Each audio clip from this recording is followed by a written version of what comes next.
Мыйзамдарды өзгөртүлгөн конституцияга шайкеш келтирүүдө президенттин 400гө жакын министрлер кабинетинин 5,5 миңдей чечими 138 мыйзам жана 14 тармактык мыйзам күчүн жоготту. Тилекке каршы бул иш-аракеттерде бюрократия мыйзам чыгаруу системасына да сүңгүп кеткени байкалган. Керек болсо мыйзамдардын өздөрүнө жана укук системага да өтүп кирип кеткенин ачык эле айтышыбыз керек, муну көрүп турабыз. Мыйзамдар системасында кайра башынан жаңыртып, мамлекеттик кызматкерлер коркпой, өз функцияларын коркпой чечкиндүү аракеттер жасай алышы үчүн биз мыйзамдар менен кантип иштеш керек, аларды кантип жазыш керек деген маселени максатты алдыбызга коюп, ушул максат менен иштеп келдик. Юстиция министрлиги бир нече мыйзам долбоорун жогорку кеңешке киргизди. Алардын бири нотариат жөнүндө мыйзам долбоору. Анда жеке жана мамлекеттик нотариустардын укуктары теңделип, мамлекеттик нотариалдык мекемелер жоюлуп, атайын палата түзүлөт.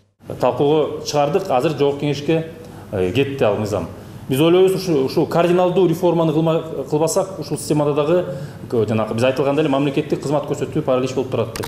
Атылган министрлик эл аралык соттук иштер боюнча жаңы кызмат тууралуу да маалымат берди. 6 айдын ичинде Кыргызстан Мегаком, Манас банкы сыяктуу сот иштеринде эл аралык соттуутууга жетишти. Ал эми жогорку Нарынкестер каскады долбоору боюнча Русгидро компаниясынын эл аралык соттон өлкө утулуп калган. Буга айрым саясатчылардын ойлонбой сүйлөй бергендиги себепкер. Билинбеген менен алардын ылганбаган сөздөрү соттук отурумдарда каршы курал болот.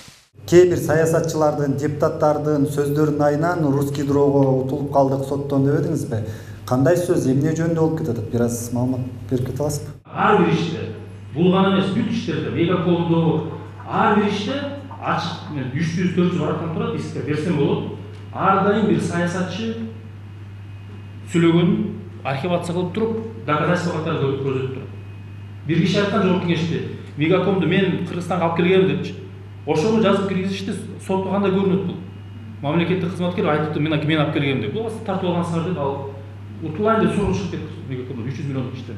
Ошондой эле азыр жазаларды аткаруу кызматы да Юстиция министрлигине карайт. Бул мекеменин ишин жакшыртууда кандай аракеттер көрүлүп жатканы айтылды. Скажите, предусмотрены там реформа, какие новшества, нововведения вы включаете туда? Спасибо. Жаза аткаруу кызматында шаардагы абактарды көчүрүү кадамдары башталганы белгиленди. Мисалы Жалал Абадтагы номер 10, номер 53, Каракол шаарындагы номер 3, 25, Оштогу 5, 21 мекемелер жана Бишкектеги 1 абак калаанын сыртына жайгаштырылат. Айпери Самат кызы Эсен Турабыкеев, Ала Тоо 24.